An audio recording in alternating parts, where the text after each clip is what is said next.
This is the Dollemore Daily, and I'm Jesse Dollemore. Stick around to the end of this video for a word from today's sponsor, Private Internet Access. I hold in my hands here it's 26 pages. I don't want to print them all. I'll just print what I need to read. But this is a Donald J. Trump's response in reply in support of his special motion to dismiss. There's a move afoot in a few different states to disqualify Donald Trump from being on the ballot to run for president because of his involvement in January 6th, 2021's insurrection against the country, the attempted overthrow of the United States government by way of overturning a free and fair, settled American election. And Donald Trump is desperately trying to squash this movement, and you'll never believe the argument that is being made to dismiss this case.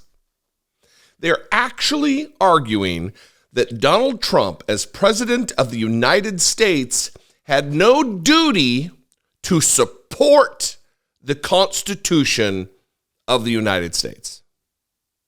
That's literally the argument. That, he was president. He specifically, uniquely doesn't have a duty to support the Constitution.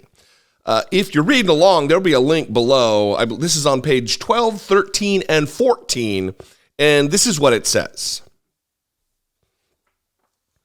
Section 3 of the 14th Amendment does not apply to President Trump, as set forth in Respondent Donald J. Trump's motion to dismiss, filed on September 29, 2023. Section 3 does not apply to President Trump. Section 3 disqualifies a person from holding office only if he, quote, previously took an oath as a member of Congress or as an officer of the United States or as a member of any state legislature or as an executive or judicial officer of any state. Because President Trump was never a congressman, state legislator, or state officer, Section 3 applies only if he was an, quote, officer of the United States. But as that term was used in Section 3, it did not cover the president. Furthermore, Section 3 can disqualify someone only if his oath includes a promise, and here we go, to support the Constitution of the United States, which the presidential oath does not. The September motion to dismiss explains why the President of the United States is not, quote, an officer of the United States. And President Trump's reply in support of that motion, due on October 13th, 2023, will explain why petitioners' argument to the contrary fail. The September 29th motion to dismiss also explains how Section 3 does not apply to all officers of the United States, but only those who take an oath, quote, to support the Constitution of the United States. As explained there, the presidential oath, which the framers of the 14th Amendment surely knew, requires the president to swear to preserve, protect, and defend the Constitution, not to support the Constitution. It continues, but it doesn't get much better. Both oaths put a weighty burden on an oath taker. However, because the framers chose to define the group of people subject to Section 3 by an oath to support the Constitution of the United States and not by an oath to preserve, protect, and defend the Constitution, the framers of the 14th Amendment never intended for it to apply to the president. If they wanted to include the president in the reach of Section 3, they could have done so by expanding the language of which type of oath would bring an officer under the strictures of Section 3.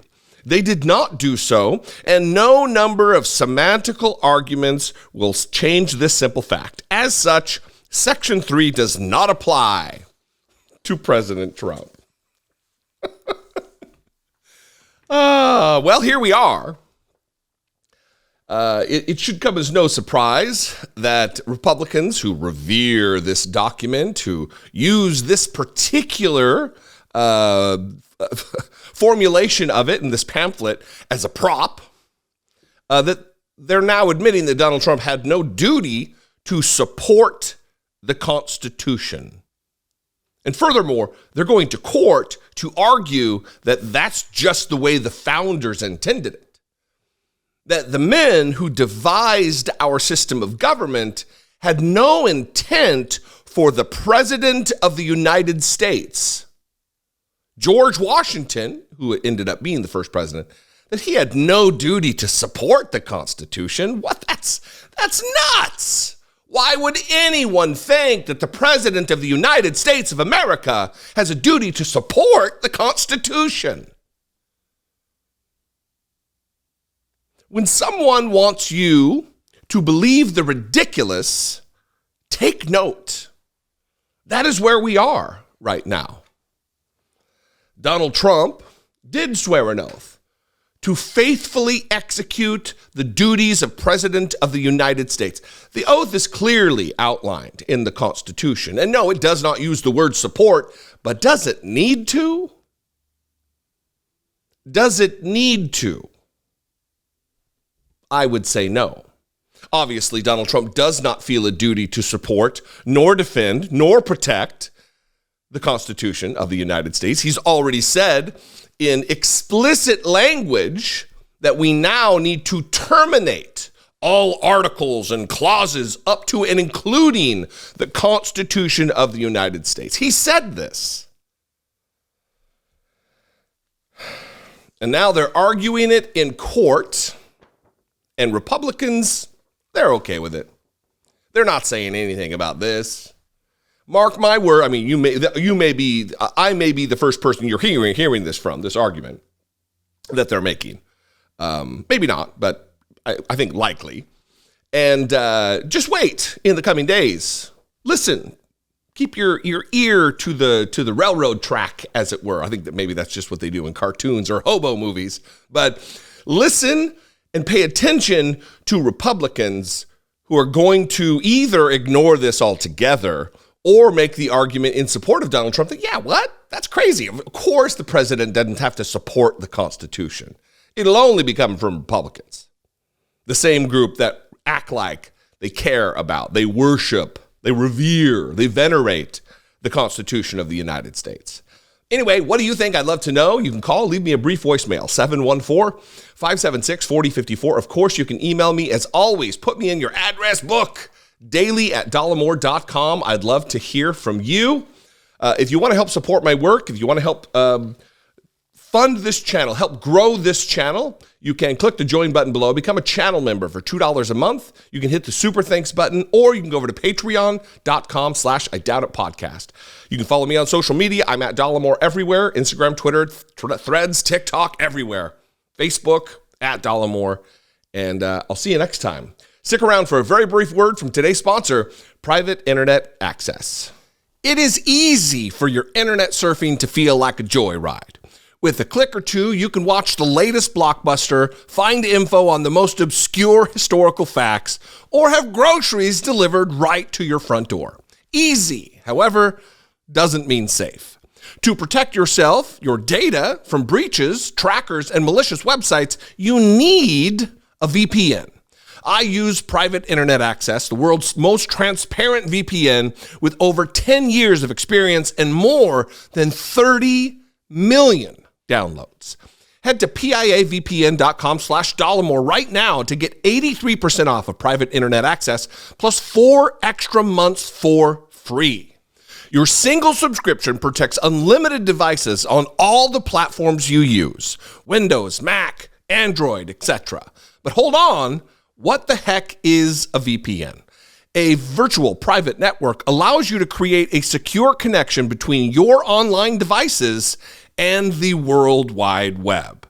You wouldn't ride a motorcycle without wearing a helmet, right? Well, I hope you wouldn't. A VPN acts as your helmet while you're online. It shields your digital data. By masking your IP address and encrypting your internet connection, Private Internet Access ensures your data is safe from security violations, defending you from attacks like the recent one with T-Mobile data and that breach which exposed customer data and PIN numbers. Yikes. Private internet access also safeguards you from the geo-blocking that limits your access to sites in other countries. This means, for example, you can access streaming libraries around the world, each of which has different content. Do you know the country with the largest Netflix library in the world is Slovakia? I know where my fall movie browsing will be. It'll be there.